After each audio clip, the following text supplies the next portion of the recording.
Close your eyes and imagine waking up in the year 87 AD. The morning light filters through the gaps in rough wooden planks. You're not in your comfortable modern bed. You're lying on a simple straw mattress covered by coarse woolen blankets. You are Bjorn, a Viking warrior living in a small coastal settlement in what we now call Norway.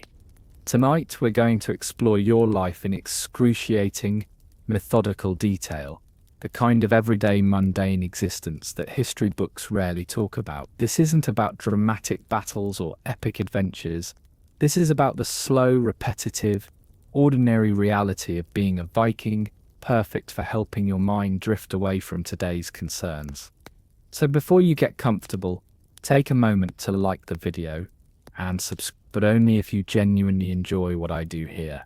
And let me know in the comments where you're tuning in from and what time it is for you. It's always fascinating to see who's joining us from around the world. Now dim the lights, maybe turn on a fan for that soft background hum, and let's ease into tonight's journey together. Get comfortable, close your eyes, and let the steady rhythm of ancient knowledge guide you into peaceful rest. There are no alarm clocks, of course. You wake naturally, as your body has adapted to the rhythm of the sun over many years. The first sensation is cold. Always cold. Even in summer, the morning air in your longhouse is crisp and biting. You lie still for a moment, feeling the scratchy wool blanket against your skin. Your clothes are simple, a long linen tunic, woolen trousers, and leather shoes that you've worn for 3 years now. You don't change clothes daily like we do today. These same garments will serve you for weeks before they're washed in the stream. Slowly you sit up on your straw mattress. Around you, 12 other people sleep in the same longhouse. Your wife Astrid, your 3 children, your elderly parents, your brother's family, and 2 thralls, slaves captured during raids. Everyone sleeps in the same long, narrow building, because heat conservation is essential for survival. The longhouse is about 60 feet long and 15 feet wide. The walls are made of thick oak planks, chinked with moss and clay to keep out the wind. The roof is covered with turf, actual grass growing on top of your home. In spring, tiny flowers bloom above your head while you sleep. You stand up carefully, your joints stiff from the cold and the hard sleeping surface. Your back aches constantly. You're only 28 years old, but hard labor and poor nutrition have aged your body prematurely. You stretch slowly, hearing your bones crack in the silence. The fire in the central hearth has burned down to glowing embers. This fire is never allowed to die completely. It's too difficult to restart without modern tools. You add a few pieces of carefully split birch wood to the coals, blowing gently until small flames begin to dance. The smoke rises up through a hole in the roof, though much of it lingers in the room, making your eyes water slightly. The water is cold, shockingly cold, but you splash it on your face anyway, gasping quietly at the temperature. You use a rough piece of cloth to dry your face and hands. You own a small bronze mirror, polished to a dull shine, a luxury item that cost you 3 silver coins at a trading post. Looking at your reflection, you see a weathered face with deep lines around your eyes from squinting against snow glare. Your beard is thick and unkempt by modern standards, but you keep it relatively clean and combed. Using a bone comb, carved from a cow's rib, you work through your long blonde hair methodically. Each stroke is deliberate and slow. Tangles are patiently teased apart. Your hair reaches to your shoulders, and you sometimes braid it to keep it out of your face during work. The comb is one of your most prized possessions. It was made by your grandfather and has been passed down through your family. You clean your teeth with a frayed twig from a birch tree, chewing the end until it becomes soft and brush-like. Then you rub it against your teeth and gum. Your teeth are actually quite good, better than many people in medieval times, because sugar is virtually unknown in your diet. You eat mostly meat, fish, bread, and vegetables. Honey is rare and precious. For soap, you use a mixture of ash and animal fat that your wife made last month. It's harsh on your skin but effective. You rub it on your hands and arms, then rinse with more cold water. Your skin is permanently roughened by this routine, covered in small scratches and calluses from daily work. Breakfast is a simple affair. You don't have coffee or tea. Those luxuries won't reach Northern Europe for centuries. Instead, you drink ale.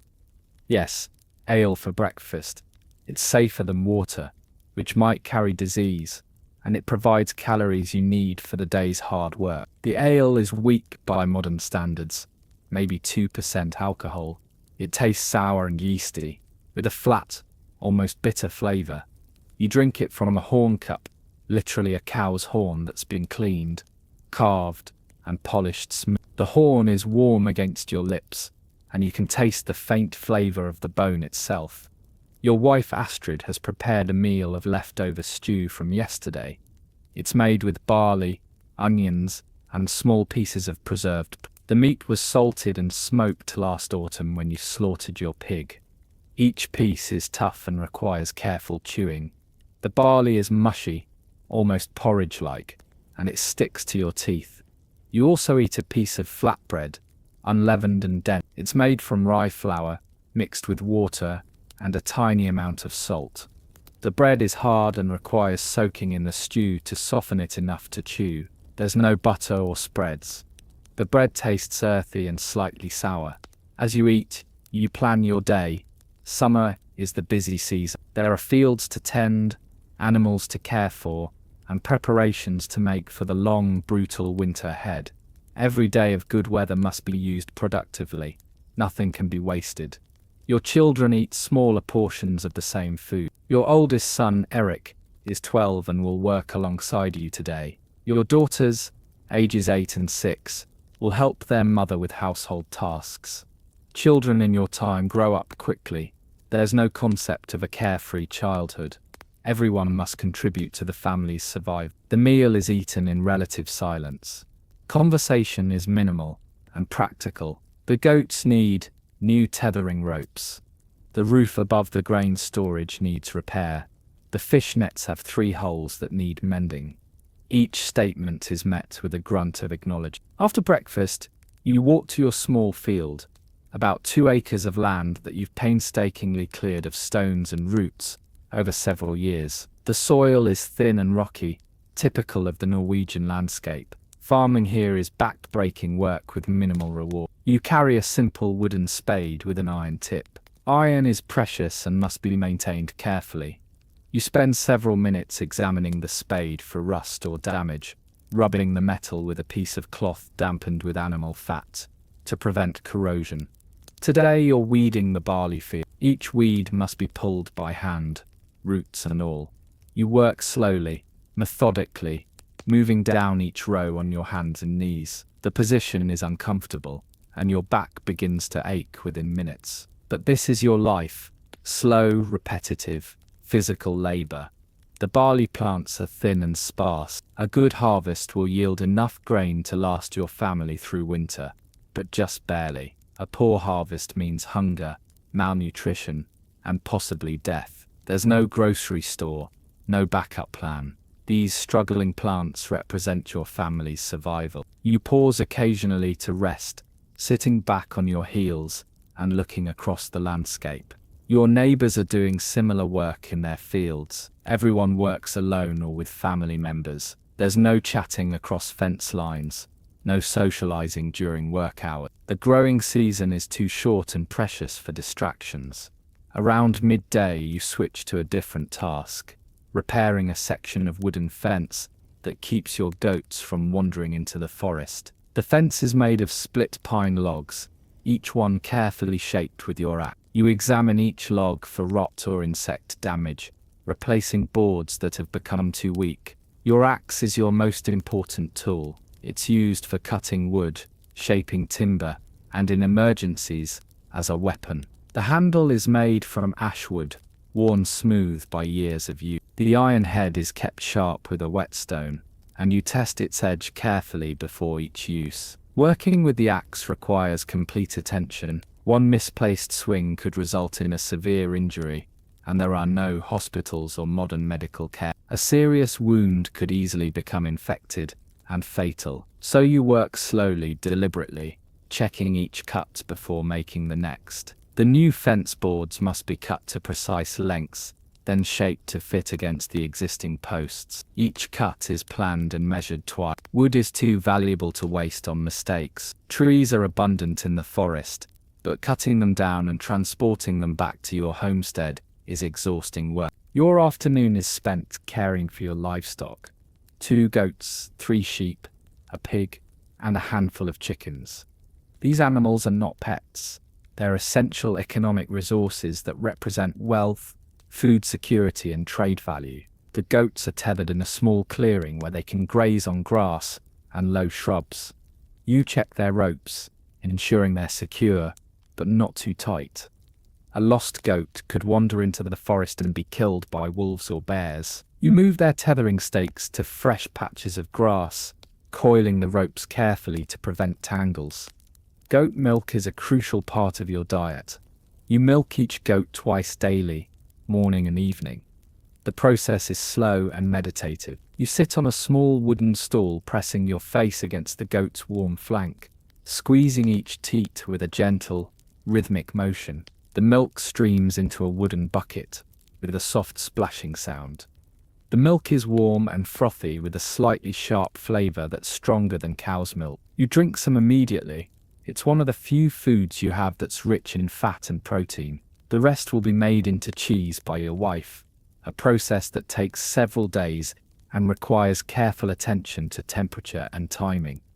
Your sheep are kept in a small pen made of stacked stones. They're smaller than modern sheep, with coarse wool that's grey-brown in colour. Sheep provide wool for clothing, meat for food, and their fat is used for candles and soap. Nothing is wasted. Today you need to move the sheep to a different grazing area. This involves catching each animal individually. Not easy when they're skittish and you're tired. You approach slowly, speaking in low, calm tones. "Easy, girl. Come now." Your voice is gentle but firm. Sheep respond to confidence and consistency. One by one, you lead each sheep to the new area. They walk reluctantly, stopping frequently to look back toward their familiar pen. You're patient, allowing them to move at their own pace. Stressed animals don't produce good wool or milk, so gentleness is practical as well as kind. The pig lives in a small wooden shelter near the long. Pigs are incredibly valuable. They eat scraps and waste that would otherwise be thrown away, converting garbage into meat. Your pig is not cute or clean like modern farm animals. It's a lean, hardy creature with coarse hair and a somewhat aggressive temperament. You feed the pig kitchen scraps, spoiled vegetables, and whey left over from cheese making. The pig eats eagerly, making loud snorting and chomping sounds. You watch to ensure it's eating well. A sick pig could represent the loss of your winter meat supply. As evening approaches, you return to the longhouse to help prepare the day's main meal. Cooking is a communal activity involving your entire family. The process is slow and requires constant attention. Tonight's meal centers around fish, cod that you caught yesterday from your small boat. The fish has been gutted and cleaned, but it still smells strongly of the sea. You examine it carefully for signs of spoilage, checking the eyes, gills, and flesh. Bad fish could poison your entire family. The fish is prepared simply. It's cut into chunks and placed in a large iron pot with water, wild onions, and a small amount of salt. Salt is expensive and precious. You use it sparingly. The pot hangs from a chain over the fire, and you adjust its height to control the cooking temperature. While the fish cooks, you prepare vegetables. You have turnips, cabbage, and wild herbs gathered from the forest. Each vegetable is cleaned carefully, peeled with a small knife, and cut into uniform pieces. The work is slow and methodical. Your knife is sharp, but the vegetables are tough and fibrous. The turnips are particularly challenging. They're woody and hard, requiring considerable force to cut. You slice them into thin pieces so they'll cook evenly. The cabbage is easier to work with, but it must be examined leaf by leaf for insects or disease. Your wife tends to the bread for tomorrow's meals. She kneads rye dough on a wooden board, working it with her hands for 20 minutes until it becomes smooth and elastic. The dough is grey-brown in colour, dense and heavy. It will bake overnight in the coals of the fire. The children help by keeping the fire at the correct temperature. They add small pieces of wood when the flames die down, Remove pieces when it burns too. This requires constant attention and develops their understanding of fire management, a crucial survival skill. As the stew cooks, you sharpen your knives and tools. You use a rectangular whetstone, drawing each blade across it in long, smooth strokes. The sound is rhythmic and soothing, a soft scraping that blends with the crackling fire and bubbling stew. Tool maintenance is essential. A dull knife is dangerous and inefficient. You test each blade's sharpness by carefully shaving a thin curl of wood from a stick. The shaving should be paper thin and smooth. If the blade tears or catches, it needs more sharp. The evening meal is served around sunset. Your family gathers around the fire, sitting on wooden benches and stools. The stew is ladled into wooden bowls using a carved wooden spoon. Each person receives a portion based on their size and the day's work contribution. You eat with your fingers and a small knife, tearing off pieces of bread to soak up the broth. The fish is flaky and mild, seasoned only with salt and wild herbs. The vegetables are soft and earthy tasting. The meal is satisfying but monotonous. You've eaten variations of this same stew hundreds of times. Conversation during meals is quiet and practical. Your wife mentions that the chickens are laying fewer eggs, a concern as winter approaches. Your son Eric describes a section of fence that's coming loose and needs repair. Your daughter asks about mending a tear in her only dress. These conversations are not complaints or idle chatter, they're essential family planning sessions. Every problem must be addressed, every resource managed carefully. There's no margin for error in your lifestyle. After the meal, you spend time maintaining your weapons and gear. You own a sword, a magnificent piece of craftsmanship that cost you 2 years' worth of trading profit. The blade is pattern-welded steel, showing swirling designs in the metal. You clean it carefully with a cloth and oil, checking for rust or nicks. Your shield is made of wooden planks covered with leather, with an iron boss in the center. You examine the leather binding, ensuring it's not loose or cracked. The shield is heavy and unwieldy, but it's essential protection in combat. You practice holding it in different positions, maintaining muscle memory. You also own a spear, actually more practical than the sword for most fighting.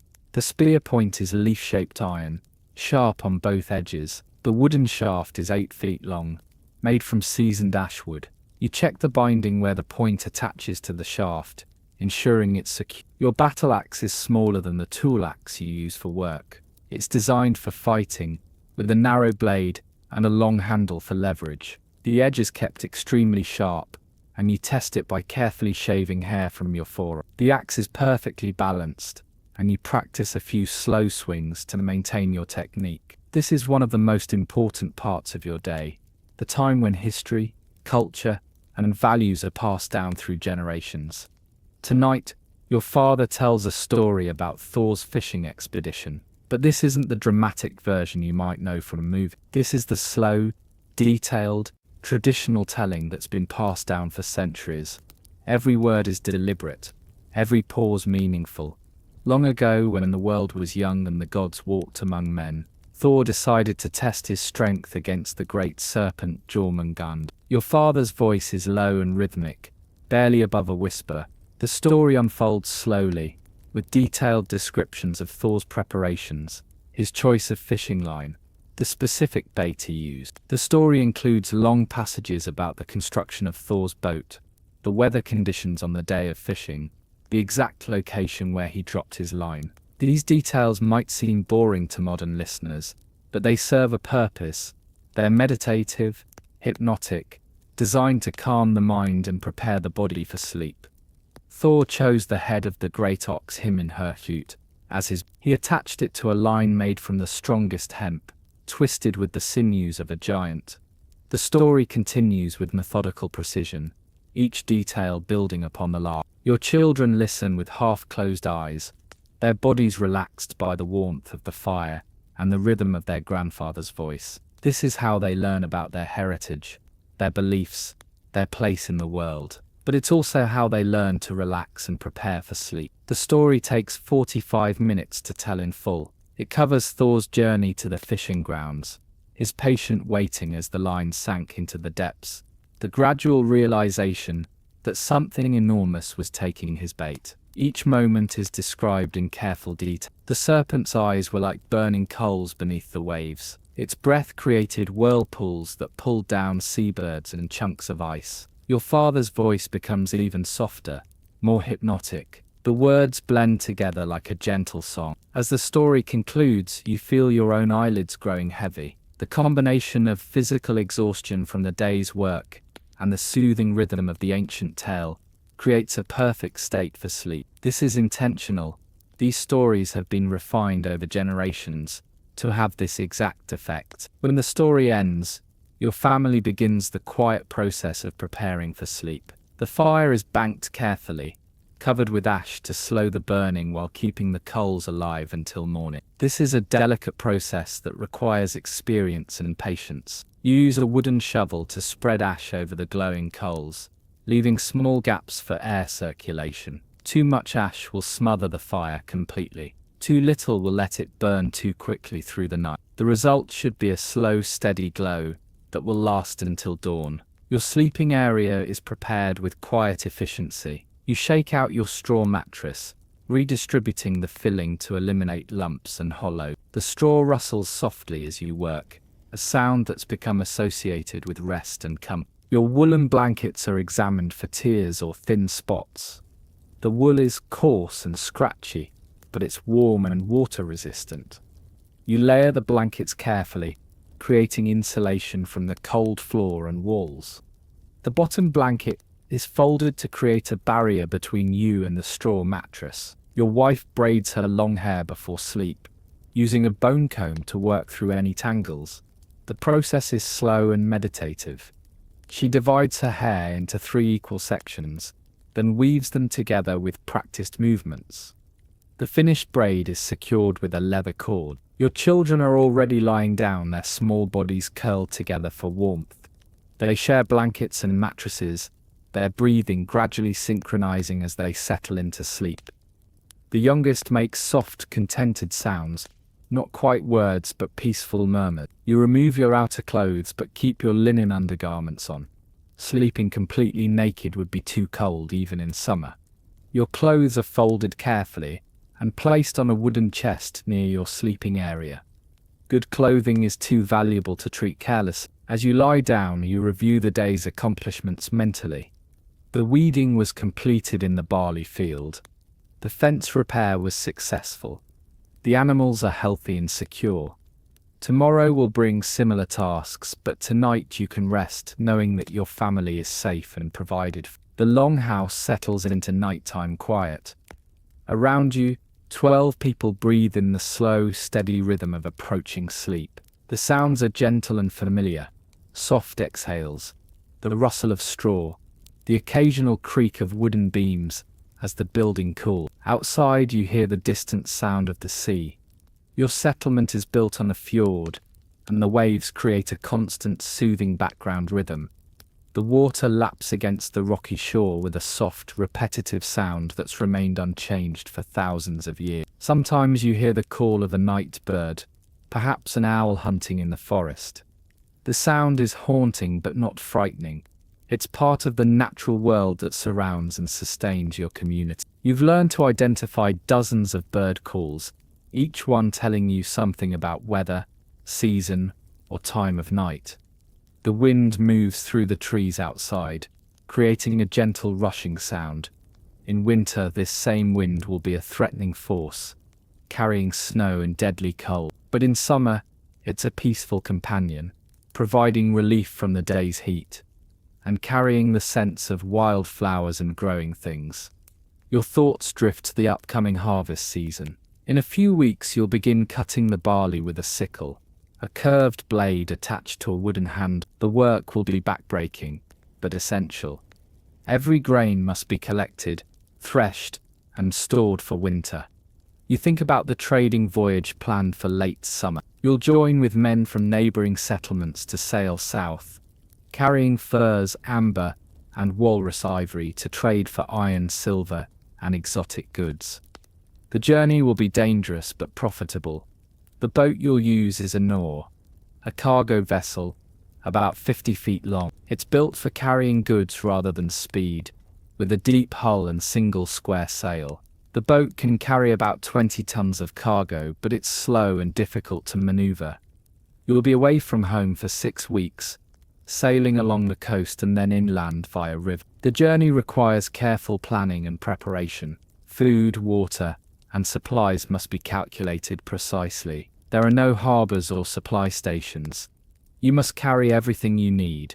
Your mind wanders to memories of previous voyage. You remember the taste of foreign foods, the sound of different languages, the sight of cities with hundreds of people living in close proximity. These memories are vivid and precious, breaks in the routine of daily survival. As your body relaxes deeper into sleep, your mind drifts through the endless cycle of seasons that govern your life. Each season brings its own rhythm, its own challenges, its own small rewards. Spring arrives late in your northern homeland. Snow may linger into May, and the growing season is frustratingly short. But spring also brings hope, the return of migrating birds, the first green shoots pushing through the soil, the gradual lengthening of days. Spring work is urgent and backbreaking. Fields must be prepared, seeds planted, animals bred. Every day of good weather is precious. You work from dawn to dusk, racing against the short growing season. Your hands become permanently stained with soil. Your back ached from constant bend. Summer is the season of abundance. Relatively speaking, the sun shines for 18 hours a day, and the landscape becomes green and lush. Wild berries ripen in the forest. Cloudberries, lingonberries, blueberries. These are gathered carefully and preserved for winter. Summer is also the season of raids and trading voyages. The seas are calm enough for long journeys, and the weather is mild enough for sleeping outdoors. Young men dream of adventure and wealth, while older men remember the harsh realities of combat and shipwreck. Autumn is the season of harvest and preparation. Every available hour is spent gathering, preserving, and storing food for the long winter ahead. Animals are slaughtered, meat is smoked and salted, vegetables are dried and stored in underground pits. The work is exhausting, but satisfying. You can see the results of your year's labor: barrels of grain, wheels of cheese, sides of preserved meat. These stores represent survival, the difference between life and death during the harsh months ahead. Winter is the season of endurance. For 4 months, you'll rarely leave the longhouse. The cold is too severe, the daylight too brief. You'll spend long hours in dim firelight, repairing tools, telling stories, and trying to make your food supplies last until spring. Winter is also the season of craftsmanship. With outdoor work impossible, you have time for detailed projects. You carve wooden bowls, repair weapons, weave cloth, and create the tools you'll need for the coming year. These quiet months are essential for maintaining your material culture. The cycle repeats endlessly, year after year. Your life is measured, not in individual achievements, but in successful seasons, in winters survived, in harvests gathered. There's a deep satisfaction in this rhythm, a sense of harmony with the natural world. Everyone knows everyone else intimately, their strengths, weaknesses, histories, and family relationships. Privacy is virtually unknown, but so is loneliness. Your nearest neighbors are your brother, Olaf, and his family. Olaf is 2 years older than you, and you've worked together since childhood. He's more skilled at metalworking, while you're better with animals. This specialization benefits both families. You share tools, labor, and knowledge with Olaf's family. When his roof needs repair, you help without being asked. When your goats escape, his children help round them up. This cooperation is essential for survival. No family can be completely self-sufficient. The settlement also includes Gunnar, the blacksmith, perhaps the most important person in your community. Gunnar can repair broken tools, create new implements, and work with the precious iron that makes your technology possible. Everyone treats Gunnar with respect and ensures he's well fed. There's also Ragnhild, an elderly woman who serves as healer and midwife. Ragnhild knows which plants can cure illnesses, how to set broken bones, and how to help women through difficult births. Her knowledge is irreplaceable and carefully guarded. Your relationship with your wife Astrid is based on mutual dependence and shared responsibility rather than romantic love as we understand it today. You were married when she was 16 and you were 22. The marriage was arranged by your families, but it has grown into genuine affection and partnership. Astrid is skilled at textile work, cheese making, and managing the household. She can spin wool into thread, weave cloth, and create the clothing your family needs. These skills are as valuable as your ability to farm and fight. Your children are being raised to contribute to the family's survival from an early age. Your 12-year-old son Eric already helps with heavy work and is learning to use weapons. Your daughters are mastering the complex skills of food preservation and textile production. Discipline is strict but not harsh. Children who don't follow instructions or complete their tasks face real consequences. The family's survival depends on everyone doing their part. But there's also time for play, stories, and the gradual development of individual personalities. Your elderly parents live with your family, contributing what they can while being cared for in their declining years. Your father's knowledge of weather patterns, animal behavior, and traditional crafts is invaluable. Your mother's experience with food preservation and healing herbs helps keep the family healthy. Your spiritual world is rich and complex, filled with gods, spirits, and ancient customs that govern daily life. These beliefs aren't separate from your practical existence. They're woven into every aspect of your daily routine. You believe that the world is filled with spirits, spirits of the forest, the sea, the sky, and the earth. These spirits must be respected and appeased through small rituals and offerings. You leave portions of food at special places, speak certain words before beginning important tasks, and observe taboos that protect you from supernatural harm. Your home gods are particularly important. These are the spirits of your ancestors and your family's protective deity. You maintain a small shrine in your longhouse, a wooden shelf with carved figures, special stones, and offerings of food and drink. Every morning you place a small piece of bread and a few drops of ale on the shrine. You whisper a brief prayer asking for protection, good health, and successful work. The ritual takes only a few minutes, but it's as essential as feeding your animals or maintaining your tool. The major gods, Odin, Thor, Freya, and others, are distant but powerful figures who influence the great events of the world. You invoke them during important moments, before battles, during dangerous storms, at the beginning of planting season. Your understanding of these gods is complex and nuanced. They're not perfectly good or evil, but powerful beings with their own motivations and limitations. They can be bargained with, honored, and sometimes even tricked, but they must always be respected. The cycle of seasons is deeply spiritual. The winter solstice is a time of anxiety and hope, the longest night, when the sun might not return. Your community celebrates with feasting, gift-giving, and rituals designed to encourage the sun's return. The summer solstice is a time of gratitude and preparation. The longest day represents the peak of the sun's power, but it also marks the beginning of the slow decline toward winter. You celebrate the abundance while preparing for the scarcity to come. Your burial customs reflect your beliefs about the afterlife. Warriors who die in battle go to Valhalla, where they feast and fight until Ragnarok. Others go to Hell, a shadowy realm that's not punishment, but simply a different kind of existence. You believe that the dead continue to influence the living.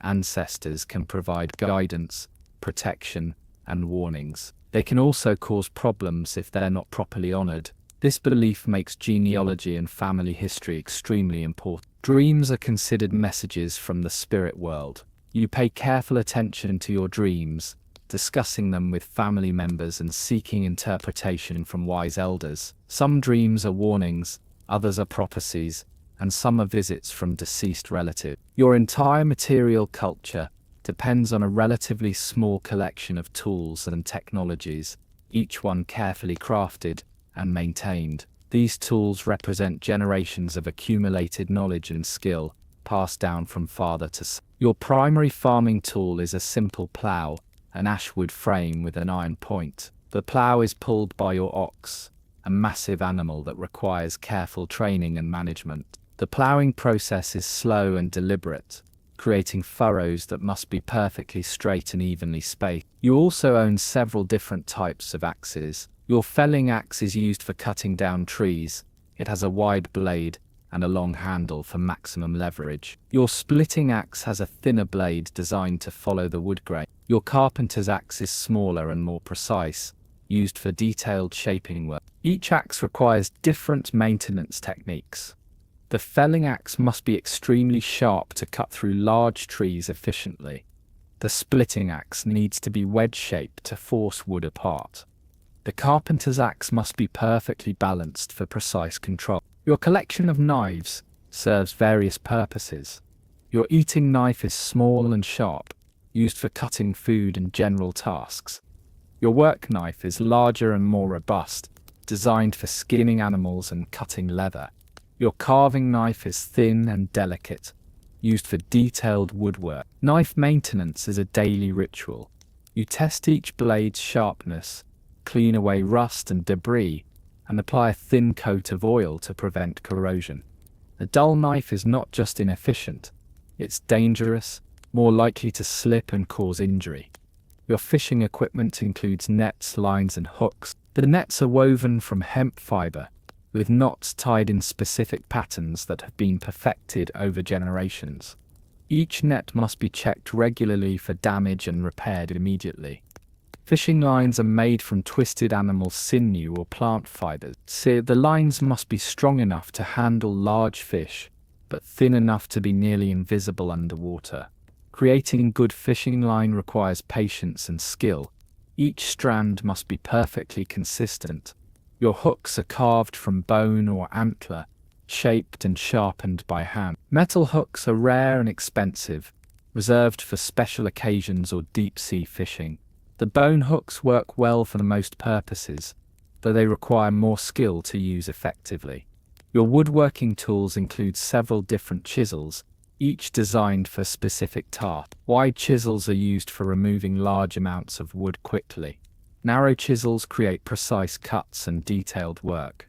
Gouges are used for carving curved surfaces and hollowing out bowls. Each chisel must be kept extremely sharp. You use whetstones of different grits, coarse stones for major sharpening, fine stones for final honing. The sharpening process is meditative and precise, requiring complete attention to angle and pressure. Your measuring tools are simple but effective. Use knotted ropes to measure distances, mark sticks to check depths, and your own body as a reference. The length of your forearm, the span of your hand, the width of your thumb. These measurements are surprisingly accurate because they're based on your own body, which remains constant. A skilled craftsman can create perfectly fitted joints and precisely measured cuts using nothing but these simple reference points. You can read the sky, feel changes in air pressure, and predict weather days in advance using subtle signs that modern people never notice. Cloud formations tell you detailed stories about coming weather. High, wispy clouds indicate fair weather for several days. Low, dark clouds suggest immediate rain or snow. Clouds with specific shapes and colors warn of storms, strong winds, or sudden temperature changes. Wind direction is crucial information. Winds from the south bring warmth and moisture. Winds from the north carry cold and clear weather. Winds from the east often bring storms. You feel these changes in your bones. Literally, old injuries ache before storms arrive. The behavior of animals provides weather warnings. Birds fly lower before storms. Cattle gather together in sheltered areas. Cats become restless and seek warm places. Spiders abandon their webs when rain is coming. Your own body is a weather instrument. Your joints ache before pressure changes. Your sinuses feel congested when humidity rises. Your skin feels tight and dry when cold weather approaches. These sensations are more reliable than any instrument. The changing length of daylight tells you exactly what time of year it is. In your northern latitude, summer days are incredibly long. The sun barely sets. Winter days are correspondingly short. Only a few hours of dim light. You track these changes carefully because they determine your work schedule. Planting must be done when the soil is warm enough, but early enough to allow full growth before winter. Harvesting must be completed before the first killing frost. Snow conditions affect every aspect of winter life. Fresh snow is light and easy to move, but provides little insulation. Packed snow creates solid walking surfaces, but can be slippery. Ice storms make outdoor work impossible and can damage buildings. You learn to read snow like a book. The color tells you about its age and density. The texture reveals information about wind and temperature. The depth indicates how much fuel you'll need for heating and how difficult travel will be. Rain patterns are equally important. Light, steady rain is good for crops but makes outdoor work unpleasant. Heavy downpours can flood fields and wash away topsoil. Freezing rain is dangerous, coating everything in treacherous ice. Your clothing is designed to handle these various weather conditions. Wool stays warm even when wet. Leather repels water and wind. Fur provides insulation in extreme cold. Each garment has a specific purpose and is worn in combination with others. You've learnt to observe the behavior of smoke from your hearth. On clear days, smoke rises straight up, but before storms, it swirls and clings close to the ground. The smell of the air itself changes before weather shift. Rain has a distinctive earthy scent hours before it arrives, carried on winds that have passed over distant wet ground. Your understanding of seasonal weather patterns shapes every decision throughout the year. Spring brings unpredictable weather. Warm days followed by sudden frosts that can destroy tender plants. You've learnt to protect young seedlings with cloth coverings and to plant hardy crops first, saving delicate vegetables until the danger of frost has truly passed. The transition between seasons is gradual, but marked by specific signs. The first appearance of certain birds signals spring's arrival. The angle of sunlight changes noticeably each day. Plants respond to these changes in ways that help you time your activity. Tree buds swell before the last frost, but they don't open until conditions are truly safe. Summer weather brings its own challenges. Long, hot days require different work schedules. You begin before dawn and rest during the hottest part of the day. Thunderstorms are common and can be violent, bringing damaging winds and hail that can destroy crops in minutes. You watch for the distinctive anvil-shaped clouds that signal severe weather. The quality of light changes throughout the day and seasons in ways that affect your work. Morning light is soft and suitable for detail work. Midday sun is harsh but provides the best illumination for outdoor tasks. Evening light is warm but fades quickly, requiring careful timing of activity. Humidity affects more than just comfort.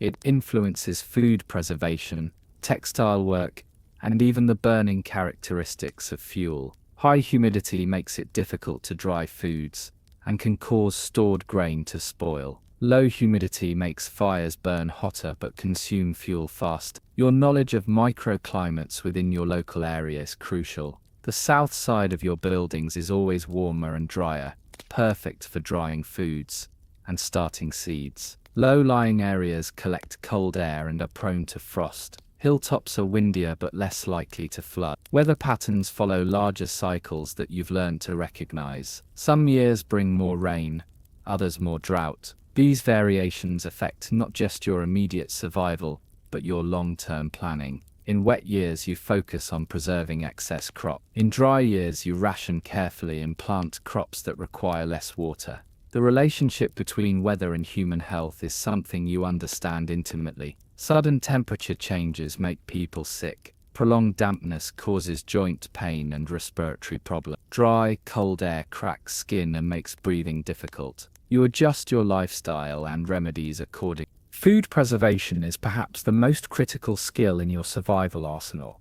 Without refrigeration or modern preservation methods, you must use techniques that have been perfected over centuries to make summer's abundance last through winter's scarcity. Smoking meat is an art form that requires patience and expertise. You build a special smokehouse, a small wooden structure with racks for hanging meat and a fire pit for creating smoke. The fire must be carefully controlled to produce smoke without excessive heat. Different woods create different flavors and preservation qualities. Oak smoke is strong and long-lasting. Applewood gives a sweet, mild flavor. Birch smoke has antiseptic properties that help prevent spoilage. You collect and dry these woods throughout the year. The smoking process takes days or weeks, depending on the size of the meat. Large cuts like ham or sides of bacon are smoked for a month or more. Fish can be smoked in just a few days. During this time, you must tend the fire constantly, adjusting the smoke level and turning the meat. Salting is another crucial preservation method. You use coarse sea salt, expensive but essential. The salt draws moisture from the meat, creating an environment where bacteria cannot survive. Properly salted meat can last for years without spoiling. The salting process is labor-intensive. Each piece of meat must be rubbed with salt, packed in salt, and stored in wooden barrels. The salt penetrates slowly, requiring weeks to fully preserve large cuts. Too little salt means spoilage. Too much makes the meat inedible. Cheese making is your wife's specialty, but you understand the process because your family's nutrition depends on it. Milk is heated to precise temperatures, mixed with rennet from calf stomachs, and allowed to curdle. The curds are separated from whey, pressed and aged. Different cheeses require different techniques. Soft cheeses are eaten fresh and don't keep long. Hard cheeses are aged for months, developing complex flavors and long-term storage capability. The aging process must be carefully controlled. Too much moisture causes mold. Too little makes the cheese crack. Vegetables are preserved through drying, fermentation, and storage in underground pits. Cabbage becomes sauerkraut through controlled fermentation. Root vegetables like turnips and carrots are stored in cool, dry cellars. Onions and garlic are braided and hung in dry places. Wild berries are dried in the sun on wooden racks. The drying process concentrates their flavors and nutrients while removing the moisture that causes spoilage. Dried berries provide essential vitamins during winter months when fresh fruit is unavailable. Grain storage requires careful attention to moisture and pest control. Grain is stored in wooden barrels or ceramic pots, sealed tightly to prevent contamination. The storage areas must be cool and dry, protected from rodents and insects. You check your food stores regularly, looking for signs of spoilage or pest damage. Moldy grain must be discarded immediately. It can cause serious illness. Insect infestations must be controlled before they spread to other supplies. The art of fermentation extends far beyond simple sauerkraut. You've mastered the delicate process of fermenting various vegetables, each requiring specific conditions and time. Turnips are fermented in wooden barrels with salt and herbs, creating a tangy preserve that provides nutrition and probiotics through winter months. Beets are fermented with their greens, creating a nutritious mixture that retains most of the original vitamin. Your understanding of fermentation includes the crucial role of beneficial bacteria. These microscopic organisms, invisible but essential, transform raw vegetables into preserved foods while fighting off harmful bacteria. The process requires careful attention to salt concentration, temperature, and timing. Too little salt allows spoilage.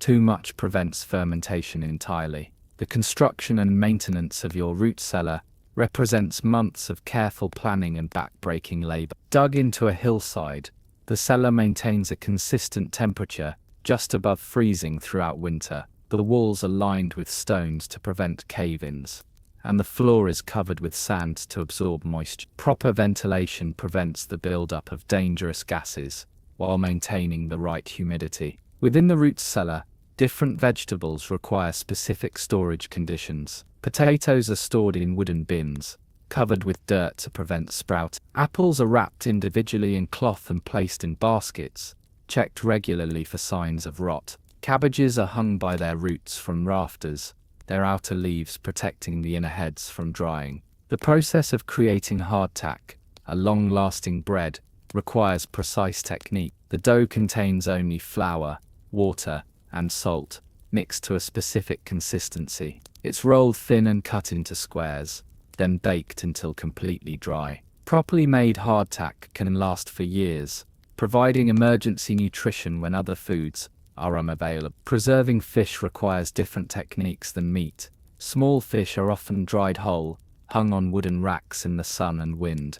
Larger fish are cleaned and split, then salted and dried. The drying process must be carefully monitored. Too much moisture allows spoilage, but over-drying makes the fish tough and inedible. Your knowledge of seasonal food cycles determines the timing of preservation activity. Fish runs occur at predictable times, requiring intensive preservation work during short periods. Wild berries ripen at different times throughout summer, each requiring immediate processing. Nuts must be gathered quickly before they spoil or are consumed by wildlife. The preservation of dairy products beyond cheese includes creating butter that can be stored for months. Fresh butter is worked repeatedly in cold water to remove all milk solids, then salted heavily and packed in wooden vessels. The process requires perfect timing and technique. Any remaining milk will cause rancidity. Creating preserved eggs involves packing fresh eggs in salt, lime, or other preservatives. The process requires perfectly fresh eggs and precise mixtures of preserving agents. Successfully preserved eggs provide protein throughout winter, when hens lay fewer eggs due to shorter daylight hours. Your understanding of food safety includes recognizing the early signs of spoilage. Meat that's beginning to turn has a distinctive smell and texture. Grain that's been contaminated with ergot fungus shows dark growths and must be discarded immediately. Dairy products that have spoiled develop off flavors and dangerous bacteria. The seasonal rhythm of food preservation work dominates your calendar. Spring brings the first fresh foods and the need to finish winter stores. Summer is intensive preservation season, with long days spent processing the abundance of fresh foods. Fall requires final preparations for winter, ensuring that every possible food source has been preserved. Clothing production is a year-round process that requires multiple complex skills. Your family's warmth and protection depend on your ability to transform raw materials into functional garments. The process begins with your sheep, which are sheared once a year in late spring. Shearing is skilled work that requires sharp shears and gentle handling. The fleece must be removed in one piece if possible, preserving the long fibers that make the strongest yarn. Raw wool is dirty and greasy, containing lanolin, dirt, and plant matter. The cleaning process is time-consuming, but essential. Wool is washed in warm water with ash soap, rinsed multiple times and picked clean of debris by hand. Carding wool prepares it for spinning. You use wooden cards, flat boards studded with wire teeth, to brush the wool fibers until they're aligned and smooth. This process removes remaining debris and creates the fluffy preparation needed for spinning. Spinning transforms wool into thread using a simple spindle, a wooden rod with a weighted disc. The process requires skill and patience. You draw out fibers with one hand while spinning the spindle with the other, creating continuous thread of even thickness. The spinning process is meditative and repetitive. You can spin while walking, while watching animals, or while sitting by the fire in the evening. Good spinners can create thread of consistent quality without conscious attention, their hands working automatically. Dyeing yarn adds color to your otherwise brown and gray world. You use natural dyes made from plants, minerals, and insects. Madder root creates red dyes. Wood produces blue colors. Yellow comes from various flowers and light. The dyeing process requires careful preparation. Yarn must be mordanted, treated with chemicals that help the dye bond permanently. Different mordants create different colors from the same dye plants. Iron makes colors darker. Alum makes them brighter. Weaving transforms spun yarn into cloth.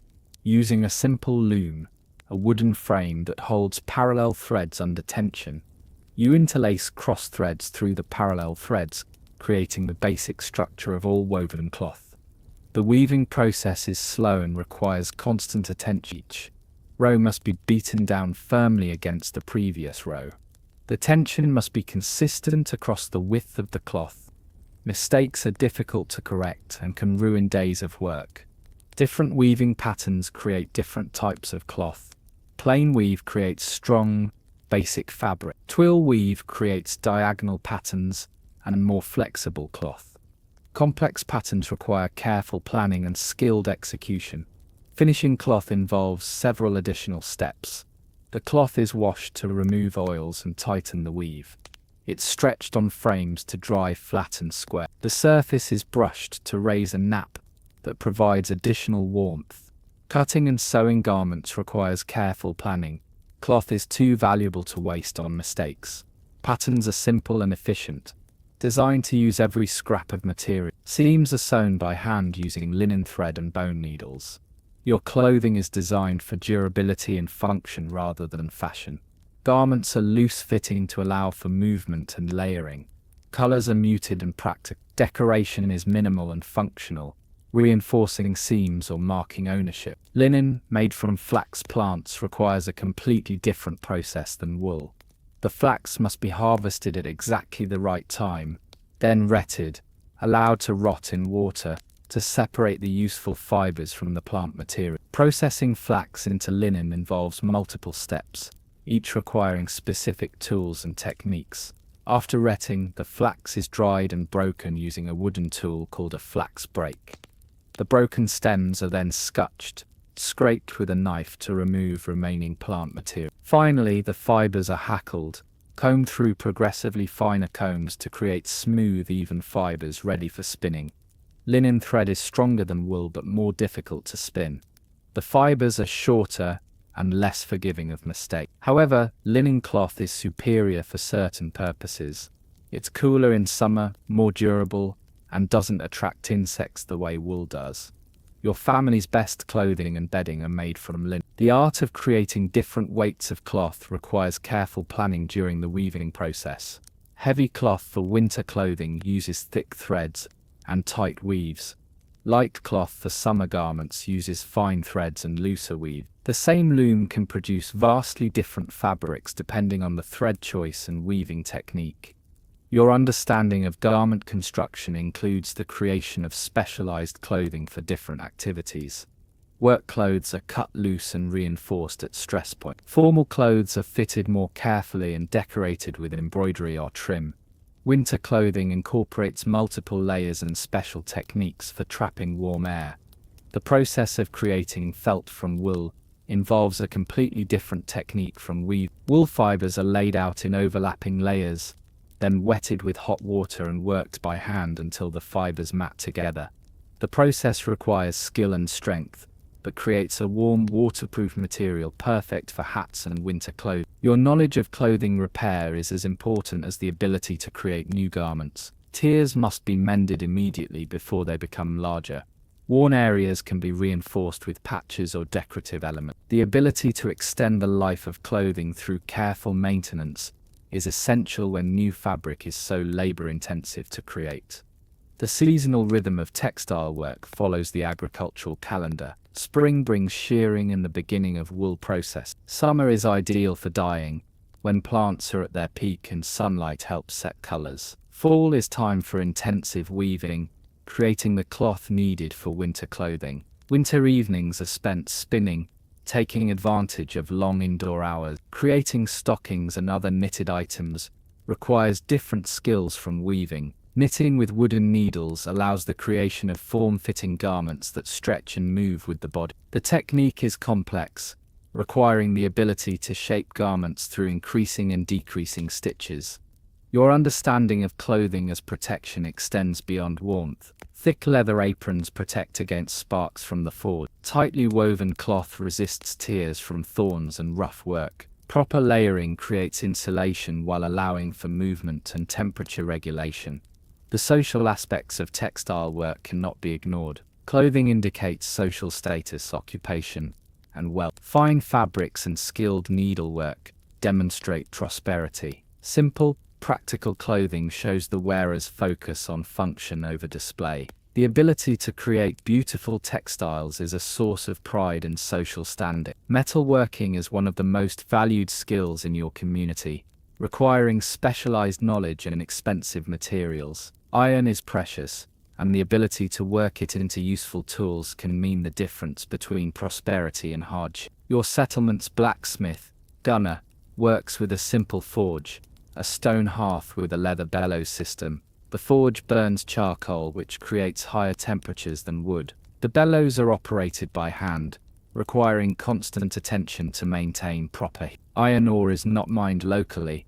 It must be traded from distant regions at considerable cost. The ore arrives as rough lumps that must be refined through a complex process of heating, hammering and reheating. Much of the material is lost as slag and impurity. The refining process takes days of continuous work. The ore is heated until it becomes semi-molten, then hammered to force out impurities. This process is repeated multiple times until the iron is clean and workable. The result is wrought iron, soft, malleable, and relatively pure. Creating steel requires even more skill and specialized materials. Iron is heated with charcoal in a sealed container, allowing carbon to penetrate the metal. The process is difficult to control, and many attempts result in iron that's too soft or too brittle to use. Tool making begins with careful planning. Each tool requires a specific type of steel with particular properties. Axes need steel that's hard at the edge but soft at the back. Knives need steel that can be sharpened to a fine edge but won't chip or break. The forging process shapes hot metal through repeated hammering.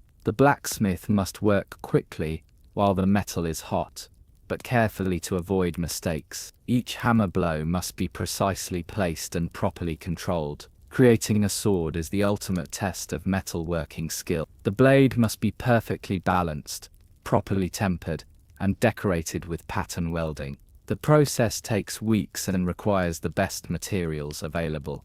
Pattern welding creates the distinctive swirling patterns seen in high-quality blades. Different types of steel are welded together, then twisted and folded to create complex patterns. The technique requires perfect temperature control and expert timing. Tempering gives steel its final properties. The blade is heated to specific temperatures, then cooled in water or oil. The cooling rate determines the hardness of the final product. Too fast creates brittle steel, too slow creates soft steel. Your own metalworking skills are limited, but useful. You can sharpen tools, make simple repairs, and create basic items like nails and hinges. These skills save money and ensure that your tools remain functional. Tool maintenance is a constant responsibility. Iron rusts quickly in the humid climate, so tools must be cleaned and oiled regularly. Chips and cracks must be repaired immediately before they become major problems. You understand the properties of different metals and how to work with them. Iron is strong but rusts. Bronze is softer but doesn't corrode. Lead is useful for fishing weights and sealing. Each metal has its proper applications. The complexity of metalworking extends far beyond basic blacksmithing. You've learnt to recognize different qualities of iron and steel by their appearance, sound, and behavior when worked. Good iron has a consistent grain structure and rings clearly when struck. Poor iron is brittle and produces a dull sound, indicating impurities or improper processing. Your understanding of heat treatment includes the subtle art of reading metal colors in the forge. Steel heated to a bright orange is ready for initial shaping. Cherry red indicates the proper temperature for detailed work. The pale yellow of overheated steel warns of impending damage to the metal structure. The creation of specialized tools requires intimate knowledge of their intended use. A carpenter's chisel must be hard enough to hold a sharp edge, but tough enough to withstand hammering. A farmer's hoe needs a different balance of hardness and flexibility. Each tool represents hours of skilled work and careful consideration of its function. Your knowledge of tool maintenance includes the creation of specialized sharpening equipment. Whetstones are carefully selected for their grain structure and cutting ability. Different stones are used for different stages of sharpening. coarse stones for initial shaping, fine stones for final edges. The technique of sharpening varies for different tools and their intended use. The process of creating nails, seemingly simple, requires considerable skill. Each nail must be of consistent size and strength. The head must be properly formed to resist being pulled through wood. The point must be sharp enough to penetrate, but not so sharp as to split the wood. Mass production of nails is a skilled trade, requiring speed and consistency. Your understanding of metallurgy includes knowledge of alloys and their properties. Bronze, an alloy of copper and tin, is easier to work than iron, but more expensive. Brass, made from copper and zinc, has different properties and applications. Each alloy requires different techniques and produces different results. The seasonal aspects of metalworking affect the timing of different projects. Winter is ideal for indoor forge work, when long nights provide time for detailed projects. Summer brings outdoor work, repairing farm tools and creating items needed for the harvest. The humidity and temperature changes affect the behavior of metals and the efficiency of the forge. Your knowledge of scavenging and recycling metal is crucial when new materials are expensive. Broken tools are never discarded, they're saved for raw material. Old horseshoes can be reshaped into different tools. Worn-out implements provide material for smaller projects. Every scrap of metal has value. The social aspects of metalworking create complex relationships within the community.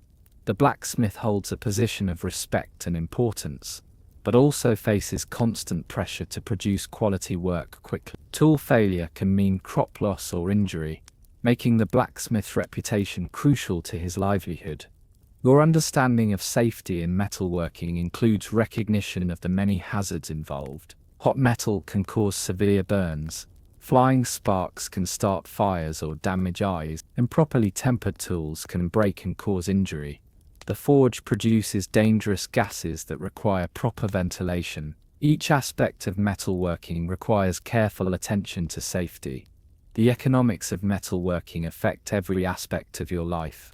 Iron tools are expensive, but essential. Their care and maintenance represents a significant investment of time and resources. The ability to perform basic metalworking saves money and ensures that tools remain functional when needed most. The ocean provides food, transportation, and trade opportunities, but it also presents constant dangers that require skill and respect. Reading the sea is a complex skill that combines observation, experience, and intuition. Wave patterns tell you about wind conditions, underwater obstacles, and distant weather. The color of the water indicates depth, bottom composition, and the presence of fish.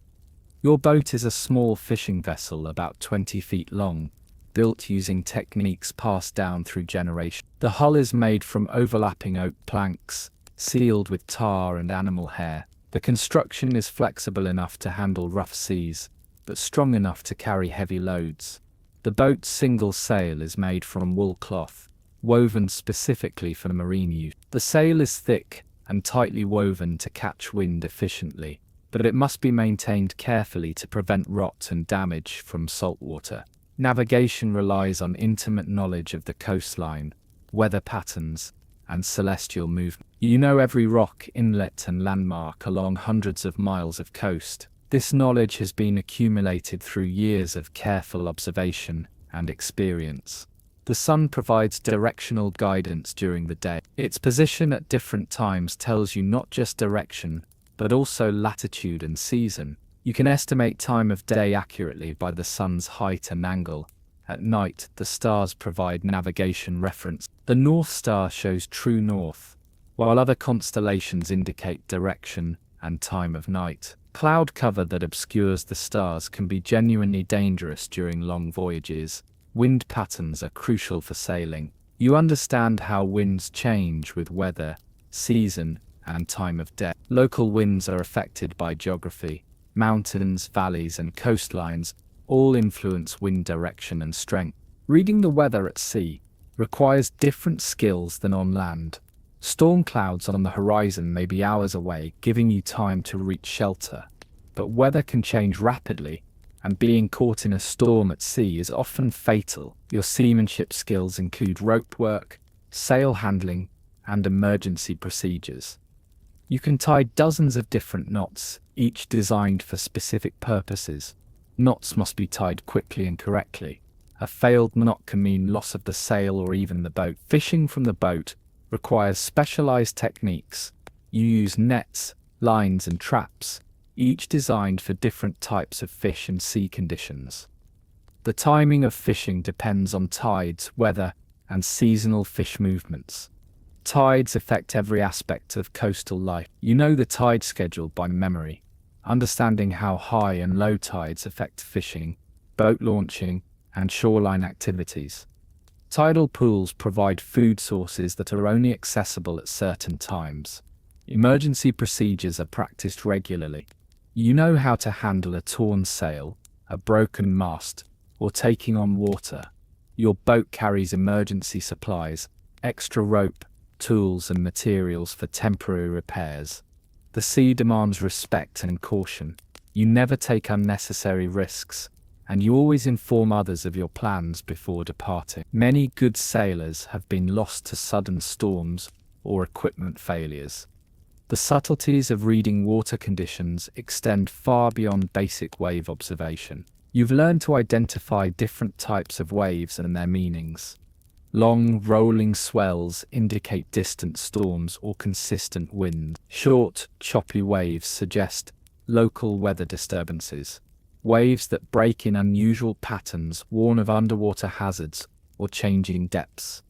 Your understanding of coastal geography includes intimate knowledge of how underwater features affect surface conditions. Submerged rocks create distinctive wave patterns. Shallow areas produce different water colors. Currents flowing over varying bottom depths create visible surface disturbances. This knowledge allows you to navigate safely in areas that would be dangerous for less experienced sailors. The construction and maintenance of your boat requires constant attention to detail. The overlapping planks must be caulked regularly to prevent leaks. The tar and animal hair mixture used for sealing must be replaced as it wears away. Each plank must be inspected for rot or damage, and repairs must be made immediately before problems worsen. Your knowledge of different types of wood and their properties affects every aspect of boat construction. Oak is strong and durable, but heavy. Pine is lighter but less durable. Different woods expand and contract differently in wet conditions, affecting the tightness of joints and the boat's overall integrity. The art of sail making involves more than simple weaving. The cloth must be cut and sewn in specific patterns to create the proper shape for catching wind. Different parts of the sail experience different stresses and must be reinforced accordingly. The relationship between sail shape and wind efficiency is complex and requires years of experience to master. Your understanding of rope and cordage includes the creation of different types from various materials. Hemp rope is strong and durable but expensive. Rope made from animal hair is less expensive, but not as strong. The process of rope making involves twisting fibers together in specific patterns to create strength while maintaining flexibility. The seasonal patterns of wind and weather affect your sailing schedule throughout the year. Spring brings unpredictable weather with sudden storms. Summer offers the most consistent sailing conditions, but also the busiest fishing season. Fall can produce excellent sailing weather, but with the constant threat of sudden winter storms. Your knowledge of fish behavior and seasonal patterns determines the success of your fishing effort. Different fish appear at different times of year and in different locations. Some fish are best caught during specific tide conditions, others are more active at certain times of day. This knowledge has been accumulated through years of careful observation and experience. The social aspects of seamanship create complex relationships within the coastal community. Experienced sailors are respected for their knowledge and skill. Younger sailors learn through apprenticeship and careful observation. The sharing of information about weather, fishing conditions, and navigation hazards is essential for everyone's safety. Your understanding of sea safety includes recognition of the many ways the ocean can be dangerous. Hypothermia can occur even in summer if you're wet and exposed to wind. Dehydration is a constant threat during long voyages. Injuries that would be minor on land can become life-threatening at sea where medical help is unavailable. The economics of fishing and sea trade affect every aspect of your coastal life. Successful fishing trips provide food and income for your family. Poor weather or equipment failures can mean financial hardship. The ability to predict weather and navigate safely directly affects your family's prosperity and survival. Your knowledge of emergency procedures includes techniques for surviving in the water if your boat is lost. Swimming ability is crucial but not sufficient.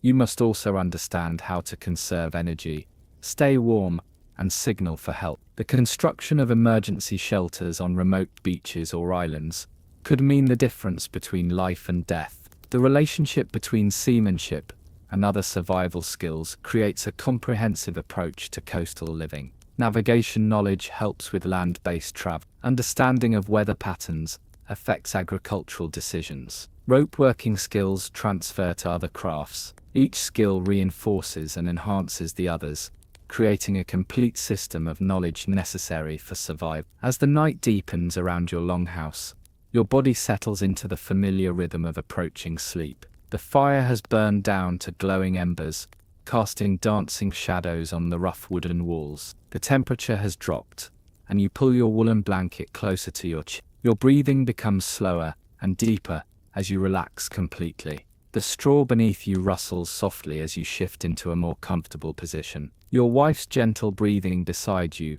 creates a comforting rhythm that helps quiet your mind. Outside, the night sounds continue their peaceful symphony. The distant waves maintain their eternal rhythm against the rocky shore. An owl calls from the forest, answered by another from across the valley. These sounds are not disturbances but companions, familiar voices in the dark. Your thoughts drift back through the day's simple accomplishments. The fence repair that will keep your goats safe, the weeding that will help your barley grow strong, the time spent sharpening tools that will serve you well tomorrow. Each small task contributes to your family's survival and prosperity. You think about the coming seasons, planning the work that lies ahead. There's satisfaction in this planning, in knowing that your careful preparation will carry your family through another year. The rhythm of seasons provides structure and meaning to your existence. Your body feels heavy and warm beneath the blankets. The physical exhaustion from the day's work is pleasant now, a tired contentment that makes sleep welcome. Your muscles relax completely, releasing the tension from hours of physical labor. The longhouse around you is filled with the peaceful sounds of sleeping family members. Your children's breathing is soft and regular. Your parents occasionally shift in their sleep, the straw rustling quietly. These sounds create a sense of security and belonging. Your mind begins to drift, thoughts becoming less focused and more dreamlike. Images from the day blend with memories from previous days, creating a gentle mental stream that carries you towards sleep. The boundary between waking and dreaming becomes blurred. The darkness outside is complete now, broken only by stars and the faint glow of the aurora borealis dancing across the northern sky. This natural light show is a common sight in your homeland, beautiful and mysterious but no longer surprising. Your breathing becomes even deeper and slower. Your heartbeat settles into a steady, peaceful rhythm. The small discomforts of the day, the ache in your back, the roughness of your hands, the soreness in your legs, fade into insignificance. The warmth of the blankets creates a cocoon of comfort around your body. The familiar scents of the longhouse, wood smoke, wool, and the faint smell of drying herbs surround you with associations of home and safety. Your thoughts become fragments now, disconnected images and sensations that drift through your consciousness like clouds across the sky. The boundary between self and surroundings begins to dissolve as sleep approaches. The sound of your own breathing joins the gentle symphony of night sounds. Your exhales become longer and deeper, releasing the day's tensions and concern. Each breath carries you deeper into relaxation and closer to sleep. Time seems to slow and stretch.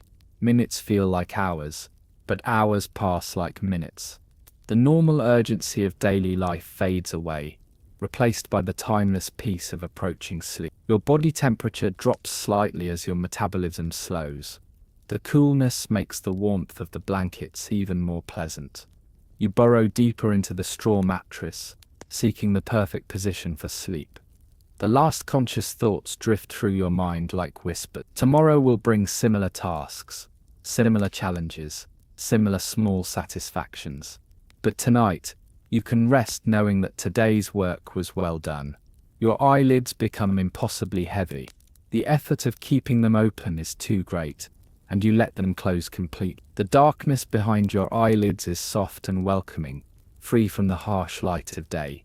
The sounds around you begin to fade as your consciousness turns inward. The waves, the wind, the breathing of your family members all become part of a distant background, like memories of sounds rather than sounds themselves.